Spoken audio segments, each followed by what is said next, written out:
Good day, everyone. Today on the internet, I'm here with Obail of Oolacile. I think I pronounced that right. And he would like to start the conversation off with a question, and go ahead and ask that question. If it is one thing, a single thing, an element, if you will, that makes and binds a nation, a civilization built upon values, whether that be the people or individual ethics within a society, what do you think it is? And it can only be one thing in particular. No dodging that. It's just one thing that makes a perfect society or community. Well, to that, I would say there's not especially one thing. Uh, a society oftentimes can be a house of cards if there's only a single principle or ethic or tradition or anything else that's binding it together. However, if I had to narrow it down to a single pick, I would perhaps say social unity. Now, there's a Social lot of ways, huh? social unity out of all the things, right? I mean, it was just a random guess because I did spring the question upon you though. Yeah. Well, there's a lot of different ways to go about it. That's the thing. Now, I think we both have the same conclusion on that. I would say if that's not the thing that you would perhaps say is the foundation of a proper civilization and society, it is one of the largest things considering you support causes such as nationalism and fascism and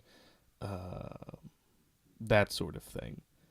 However, we have direly different conclusions on the methods which would be most efficient and effective. Social unity, in your eyes, what is it going to do to bind a nation in specific? I mean, could you elaborate on what it would do to bring people together? Well, social unity in its core is the state of a people, regardless of who they might be, their background, their profession, any of their various characteristics, working together and being under a single or a set of ideals and causes and general motivations. Well, if it's things people have in common, that's most likely going to bind a nation. Obviously, I'm presuming this is relatively close to my cause in the sense that people are closer, they're more like one another. That's correct. Social Uh, unity. Now that's you go correct. ahead. However, you perhaps would vie more for a ethnic unity, I imagine, from some of your rhetoric that you've mentioned, and one that is very much under an authoritarian rule. I'm quite on the opposite end and would prefer a much more. There's not exactly quite a word to describe it because libertarian is very much a philosophy of its own, and it's obviously not anarchistic. And liberal has quite a different set of connotations to all of the others. But I suppose liberal in its actual um, uh, definition, that of simply being more open and allowing, uh, is the most accurate way to describe my philosophy on the thing. I think that there should be quite a bit more uh, open and allowed freedom, and even encouraged, amongst um, all races and obviously men and women. Uh, No, I get you. and I understand where you're coming from. I mean, it's in the sense that you want liberty. I think that's the word you're looking for. A more liberated society. correct. And so, can you correlate the belief of people having freedom, liberty, and whatnot in a society that shares multiculturalism, that exists with multiple people, can you rest? I mean, can you kind of estimate that it will work out well in terms of freedom? Because Well, sure. because throughout history, from what we've seen, I'll give you an example, right? And a lot of people might cite this example, but I'm going to do it differently. I am going to talk about the Western Roman Empire and freedom. And so, the Western Roman Empire, to begin with, well, we could say it's pretty much the most glorious place on earth at the time. For the time, it was the most advanced, it was the most empirical, and obviously it was meant for one set of people, one idea of what binds a nation. And so eventually, when Rome fell, we saw in action freedom crumble upon the common folk. We saw it completely crumble, and Mm. in doing so, people didn't have rights because there was basically no government at the time. Because if we say we're going to have anarchy, that's not what you're saying, but if we are going to say that we're going to have anarchy, we're going to have liberty, not going to have a government that is based upon imperialism, well, do we have freedom? Because the only real choices we have are to survive or to give in to death. Is that really freedom, despite there being two choices?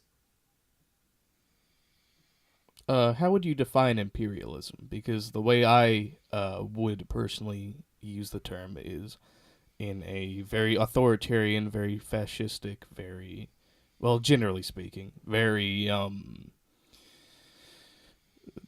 daddy state kind of sense. And obviously one which would be very much against other cultures simply around them for the sake of, well, they're around you, even if they happen to exist very peacefully with your culture and others like it. Right. Well, imperialism came from the barbarians who wanted to advance. They wanted to take over things they did not make themselves. They wanted to basically steal a country. Yeah, they wanted to steal a country, steal the civilization. And the Romans, in the sense that, well, they might have overtaken native land, or, well, when Americans first settled in, they did overtake Native American land in that sense. And so when you think about it, imperialism does work both ways in the sense that people might want their land back, and so they become imperialists themselves to overthrow another civilization. Really, imperialism is, in the sense, having your nation or having your people and overthrowing other nations and overtaking them. And so it's like a conquest to gather as much land and own as much property in the world, globally speaking. Of course, and I'm not inherently against imperialism in that particular sense of conquest and conquering for a nation. That's one of the driving forces behind something such as the Manifest Destiny, which allowed us to get, well, the half continent sized United States that we have today and all of our minor outlying territories and provinces and all. Uh, However, I think in a modern day, there are far better ways to settle conflicts in most instances. In ways such as, Well, there are quite a few other ways, such as simply culturally including some nation, which isn't far off from your baseline philosophy as just a general country, and slowly building them up and building them up and including your culture into it and eventually absorbing it through a non violent means. I think that's a much more effective way, because if you go guns blazing, even if you have the most strategic, most powerful, most uh, overpowering army, you're going to cause a lot of issues with the international community, which will go after you as a warmonger. and you'll also have issues with the local populace that you've just taken and annexed. This has been shown throughout history, even in the Roman Empire, which you used as an example. Okay, so if the Palestinians came up to the Israelis and they said, you know what, I really want your settlements, I really want your land, and I'm going to take this country for myself, but I'm not going to forcibly take it. I want you to surrender. And so I'm going to cut you, I don't know, a slice of a pie. Maybe we can live together. But do you think that's a good way to go about it? Do you think the Israelis should accept it, even if they are offering the Palestinians? Well, personally, I think much of the more Islamic Middle Eastern culture is extremely barbaric, and even though much of Israel's culture seems to be as well, with their theocratic government and their only just barely on the cusp of Western philosophy in their legislation and culture. That's barbaric to I would, you? well, yes, they only just are on the cusp of it. I wouldn't Yeah. call any culture that happens to support a theocratic or otherwise religious rule for their entire nation by default, without any option otherwise, a non secular government as Western. I would say they're becoming more westernized. However, they still have their original influences of their people and their traditions and their religion. That's my main gripe with Israel. Now, I won't say that they're the worst of the worst, but they certainly aren't good. Uh huh. Well, I just want to let you know that when we talk about Islam, when we talk about government, they term religion. They put religion into the government. They make laws, religious laws, right? Right. And so it's literally the opposite of what's happening in the West. In fact, liberal values are going down. Religious freedom, for Christians at least, is going down in this sense. But more for Muslims in the sense that they're overtaking. I could go on about this, but save it for a little later. The truth is that when we have religion in government, if it is hurting people, that's a problem. I mean, if Afghanistan didn't have the kind of the base root kind of small figures of government now and then, not the biggest government, but just just making laws, right, prohibiting people doing specific things, fascism in that sense. Well, that would be a lot better. But when it comes to Israel, when it comes to the people, if they took religion out of the government, if they didn't make laws based upon this, that would mean that Muslims could just willy nilly be in their territory and make a harmful vote and overtake and therefore grow and therefore, well, Israel would eventually become the fall of Rome in the sense that they're kind of allowing people into their territory to think, to do what they want, because it's coming from outside of Israel. I would say that's an inherently incorrect train of thought. Uh, First, on the Rome bit, because I think that's one of the things that you are basing your opinion off of. Rome was very much brought down by itself.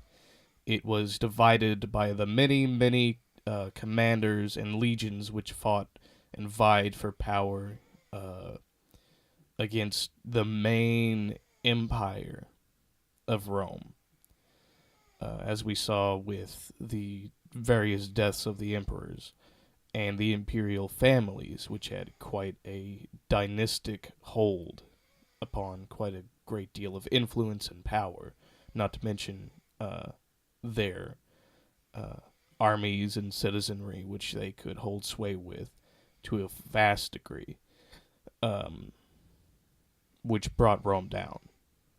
They were brought down from within, not from without, or otherwise from a force that was external, which had insinuated itself as an internal force.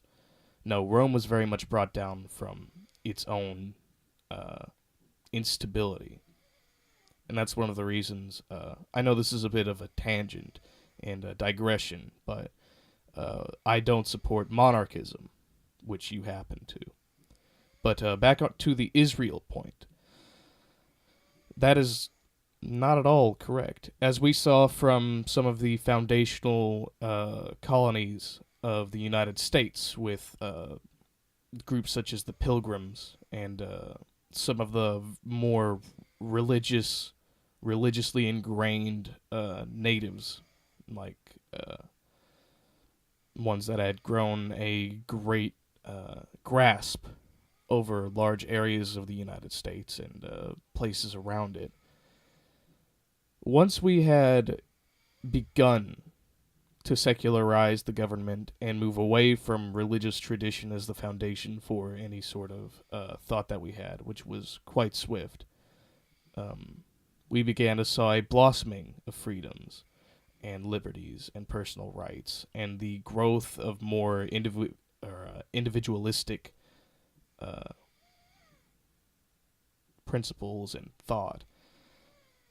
This does not at all necessitate the breaking down of a society by the admittance of a large number of other cultures and peoples.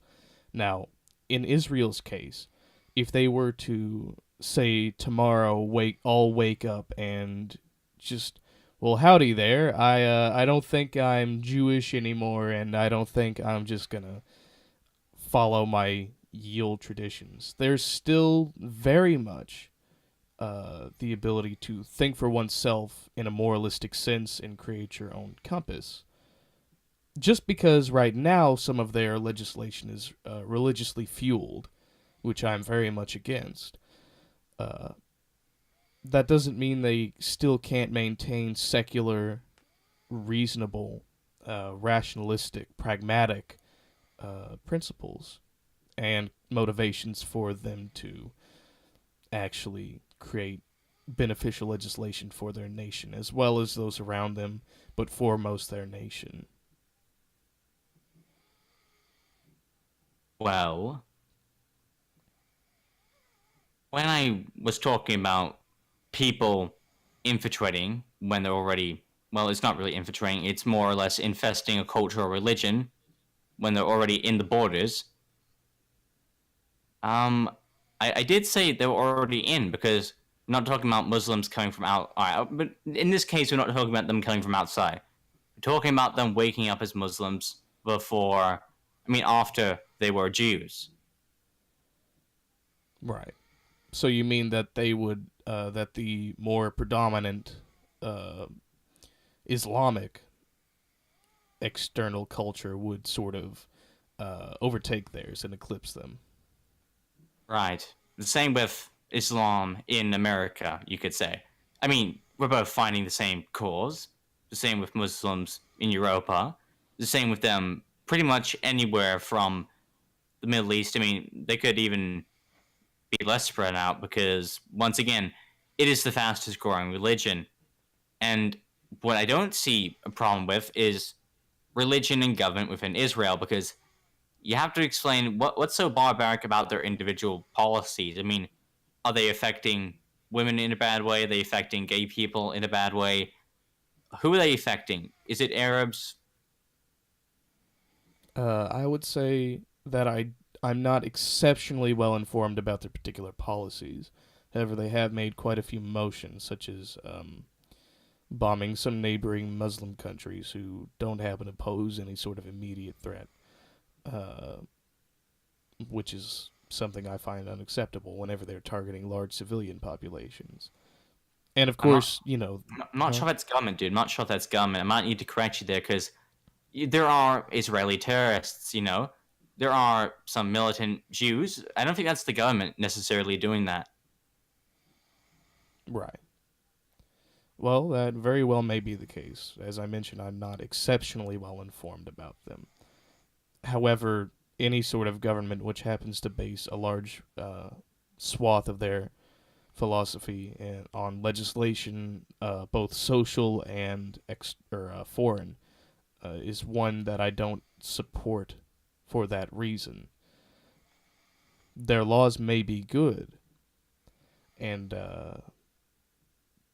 their culture may be stable, but that doesn't mean I support the reason for it. That contributes to an overall culture in which is very fascistic, oftentimes, which you may see as a bonus, and icing on the cake, as you mentioned in one of your previous videos about your support of Jewish nationalism, or rather Israeli nationalism. Uh, but I see that as quite a negative. Okay. Well, let's just say that there is this individual who lives within what can be considered, and this is what people consider it to be, not what it really is. It's whatever you want it to be, right? A liberated and free society to do whatever you want, but that doesn't necessarily mean that you've been given all this freedom. More or less, that people tell you, "Hey, you're free. You're free from shackles and slavery, or whatever the case may be." Now, this one individual doesn't like the way the system is run, not because they've been given freedom, because they don't feel like they can really do anything with it.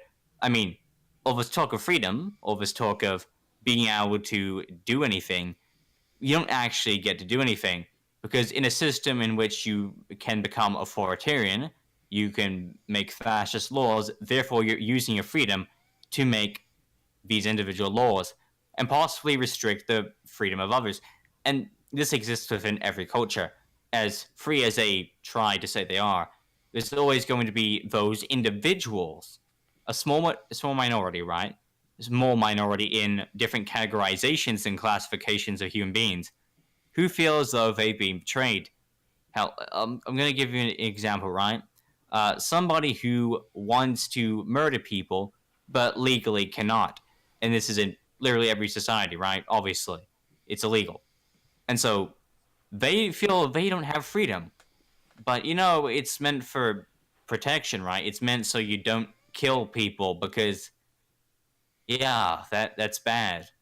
And so the idea of Israel really is that, well, they're trying to protect their borders from Palestinians. They're trying to reinforce their settlements, and if they happen to bomb an Arab neighborhood or any place within the Middle East that is outside of Israel, well, you have to kind of understand that they don't mean it as a harmful method of killing those who don't oppose them, because a lot of the time they might be under the impression, oh, right, there's probably some radicals within this area. Now, I'm not saying I support methods like this, just blindly killing people, but I am saying that in a society in which they've been trapped and they haven't been treated very nice throughout history, the Jews, I think that they now take upon the authoritarian stance. They were first for being libertarians, in which they would invite everybody into their borders, but now they've they've moved down on the political compass. They've moved to the next square, and now their fangs are showing, and they've just gotten kind of sick of it. And this isn't based upon a premise. This is based upon practice. In practice is the case. In action is what has happened throughout history, historical accuracy. And maybe if the Arabs decided to stop attacking the Jews, perhaps peace would be settled, and they want that, but they can't have that. And so society in large numbers frowns upon Zionism and having a Jewish ethnic and religious identity. If Americans move into Israel and Europeans do, what's the harm going to be caused? They're not Muslims. They're not biased. They don't have any will to attack Israelis. So, Well, I I'm getting a bit of echo from you. That all cleared up? is it cleared up? Yeah, I think so. Well, what I was going to say is that I think you sort of diverge from your original point, and that is that there will be people, individuals, who would move the political realm of a particular nation towards a more authoritarian sort of philosophy. And of course, I think that's very much true in many cases, that it does, in fact, happen. You can see it throughout history, and, well, as you mentioned, pretty much any culture or civilization that are and have been present. There will be people who want to break the mold of their current society and reshape it into something else. However, it is the onus and the duty of the people who happen to comprise the uh, population who would vote for or against them in a democratic republic society to prevent them from moving the goalpost far, far towards any radical direction. I think that's what we're seeing in the United States today, and I guarantee it's happening all over the rest of the world, especially with the rise of more conservative or centrist forces in Europe, as I'm sure you're more aware of than I, being from Australia. Um, but as I said, it is the duty of the people the denizens of the land, to make their voice heard, as is the entire theory and practice of a democratic emphasis on that republic. But on to the Israel point. I'm sure there are quite a few malicious people towards Muslims simply for their background, both ethnic and oftentimes religious, which is historical. It's simply just the tradition of peoples who have been pretty much universally oppressed by Islamic forces, to the point where they are marked as an enemy of many of their states and are openly called for to be killed. And that is understandable. However, I don't think they should universally target the ethnic peoples of Muslims or their religious side. I think their foremost objective should be to establish and maintain themselves as their state, which, they wish to be. I wish they would move towards a more liberated sort of mentality and philosophy and more Western, or rather westernized system of values. However, that is, of course, a secondary at the moment for them. And I do think very much so that they should be able to defend themselves on the point of the military actions against some of these populations. It's a de facto course of action for any country. They will put their protection and maintenance and preservation over that of an opposing force. However, I think that there are perhaps some better ways to approach something like the Palestine situation that we have right now. I think that it would perhaps be best to allow them their allotment of land in what I believe it's the southern part of the region. Is that correct? I believe what you're referring to is the fact that Palestinian territories are outside of Israel, and the two states, Palestine, Israel, were actually formed in an alliance to try and keep them safe. And so they weren't meant to attack one another. And what Palestine really was that it was meant to be formed of the entire area, but they kind of had to cut it in half to share, that land for Israel. That's correct. I think they really should just simply seek to establish their borders and maintain them, is what I'm getting at, instead of go after each other. Now, I understand there's a great deal of both religiously fueled and nationalistically fueled retribution from Palestine as Israel inches ever closer to simply encompassing all of their land, despite the several border agreements that they've had. And of course, there is more than likely a manifest destiny sort of mentality among Israelis. Of course, with their the notion of Zionism being, I'm sure, very deeply ingrained in much of the society and even the militaristic front. But I just don't foresee any sort of solution with both of these philosophies being in place and very much promoted and encouraged if they both don't seek any sort of more tenable sort of conclusion. Okay. So you're saying that because something was originally a landmass belonging to a certain people, they should have that land back, regardless with what they might do to it or the people that are now inhabiting it. Not particularly just because they happen to own it at one point. I think they should have it because they're peoples who are in seek of their own nation, and obviously they don't want to integrate with Israel. So otherwise, they would simply migrate to Israel under legal means and integrate with the society, They and have vice versa. they have Palestinian territories though dedicated to them. They reside mainly there. Of course.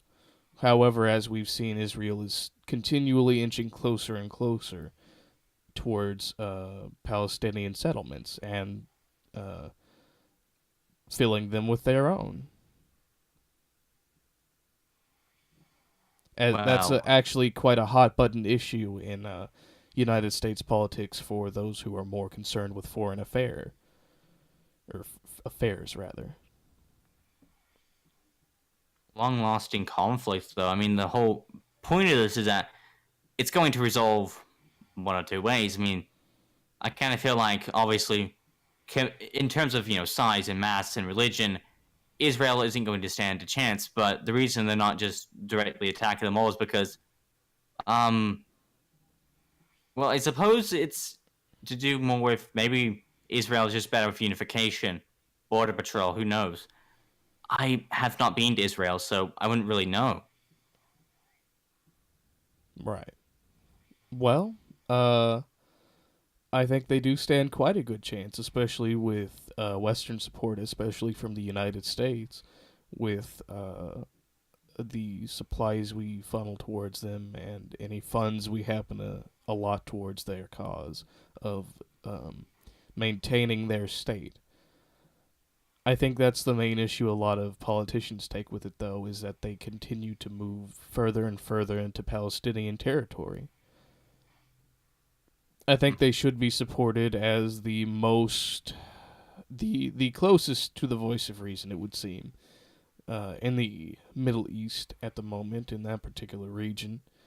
Uh, However, I really don't see them as seeking any sort of peaceful resolution while the concept of Zionism is still strong within the population, especially the powerful sorts who happen to have been elected or placed into power. I can understand this. I understand the idea, the quest for multiculturalism to some extent. You're not going there the whole way, but you do want people to live together in peace, and so do the Jews in Israel. But if you're going to ask the Muslims and the Palestinian people, do you just want peace with Israel? Well, the thing is, they have their land, and Israel is the land of the Israelis, and so forth. They were divided intentionally to maintain peace. Now, let's take a look at who created the better society. When you take a look at Israel, the rights of human beings, alongside the fact that it's dominated mainly by Judaism as opposed to Islamism, notice that if you're going to go to one place, right, you'd obviously go to Israel, wouldn't you? As opposed to Palestinian territories. Correct. Hmm? Well, there you go. You admit it. You'd rather go there. And you go there because it's just better human rights overall. I would agree. And I think that any culture that doesn't happen to accept a more individualistic, rights oriented sort of philosophy is one that is inherently lesser to a degree. At least in that aspect, they may be leagues and strides ahead of uh, another civilization in other ways. However, that is a point that I think is absolutely necessary for any sort of uh, successful society. That said, I don't think there's any other means of peaceful resolution amongst the two, unless the Palestinian state remains. Say Israel happens to take over the entire landmass that was set aside for them.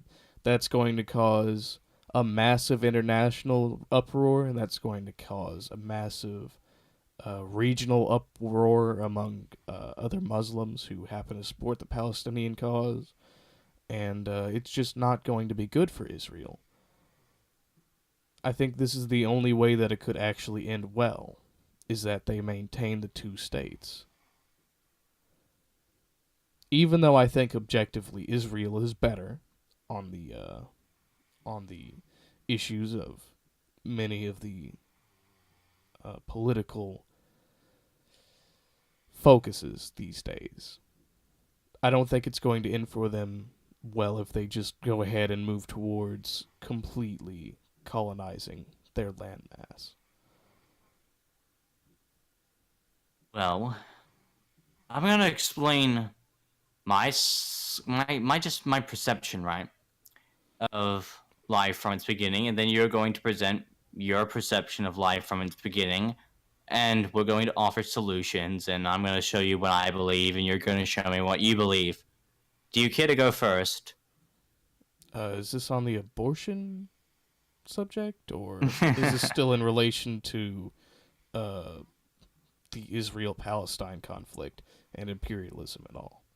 No, it's just about, well, every problem there is in the world, just to get a better sense of what you're about. Okay, well, in the very beginning, we were mere molecules until eventually humans were a species and separated into two genders and multiple races. And the thing is that the genders were born together in the sense that they needed to reproduce, so they had a purpose, but the races were separate. So, biologically speaking, from evolution, we can tell maybe we're not meant to be together. It just suggests that by the way humans were placed.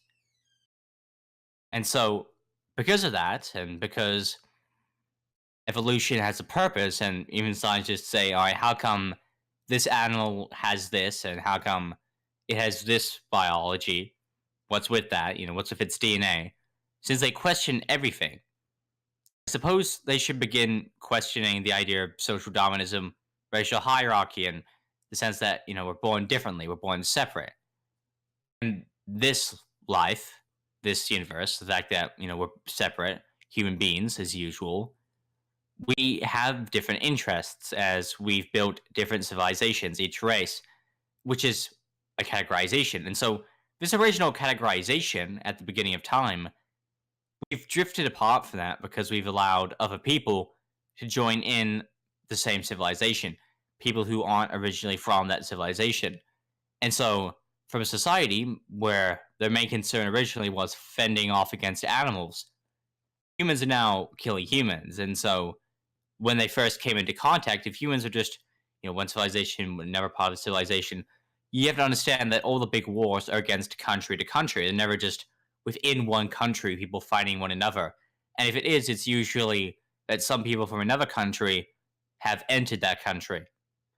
And we've seen people using imperialism to kind of overtake other countries, which was a problem originally. But since we've already came into contact with others, we now try to dominate other nations and continents and territories. Could I stop that there? Okay. There are a myriad of instances we could point to look at for internal conflicts within a nation. Just look at the Civil War. Just look at uh, Rome, as you pointed out earlier, and I rebutted with. Just look at World War II and World War One in general. You can look at various sorts of uprisings and mutinies and insurgencies throughout various countries, back to the very dawn of civilization. There are many, many great forces that can arise from simply different ideological premises uh, that can tear countries apart. Oftentimes, in fact, it is a contributor to an external conflict. So I would very much be on the opposite side of you in the notion that often, and for a majority of the time, issues are external between nations. Oftentimes, it's usually both internal and external, and not necessarily from other ethnic groups or other national migrants or refugees. It's it's often a very obvious mix of both, infighting and external. You think I mean, you can show around internal, external. We can talk about problems that arrive over time, but the thing is that if we trace back time historically, people will look at something that has worked in practice, and then they'll use it today, and so that's their philosophy. Sure, dependent on what exactly that thing is. There are a lot of notions from antiquity that don't work, and that's why they are antiquated and forgotten in most cases. Of course, there are old ways of doing things and means of conducting some sort of task towards an end goal. That doesn't mean it's the best or most efficient or even the most morally uh, aligned with what is considered to be correct and good. Yes. Morality is something you have to take into account when making strategic changes to the world. Because as much as you want to protect your citizens, you have to understand that everybody else has feelings too. Their lives do indeed matter. And the thing is, that's where fascism takes a downfall in the sense that, oh, is this morally right? Is going to this extreme really going to be worth it? And and so I say no as of now in our date. I say no in the sense that, well, if I said yes, that means you should take it. But in the long run, right? In the long run, like for instance, Hitler trying to exterminate Jews, right? As an example, if he were to do that and the race was completely wiped from the earth, I mean that would be a bad thing in my opinion. But let's just say they were a massive problem, right? And Muslims weren't a problem or something like that. If something is gone forever after quite a painful struggle, you know, after quite a painful struggle, and then no bad ever comes of them again, I was thinking about, that could be good in the long run because this is the only opportunity you'll ever get to actually make this change. Even though at the time it seems unjustified, when you wait thousands and thousands of years with them gone, things will start to add up. Not in this instance, but I'm just using it as an analogy for whenever the case may be. I get what you're getting at. That's one of the reasons that despite the overwhelming cost of life that was necessitated by things such as manifest destiny, am in support of some nations uh, conquering other lands which otherwise wouldn't be theirs. I'm not inherently against the idea of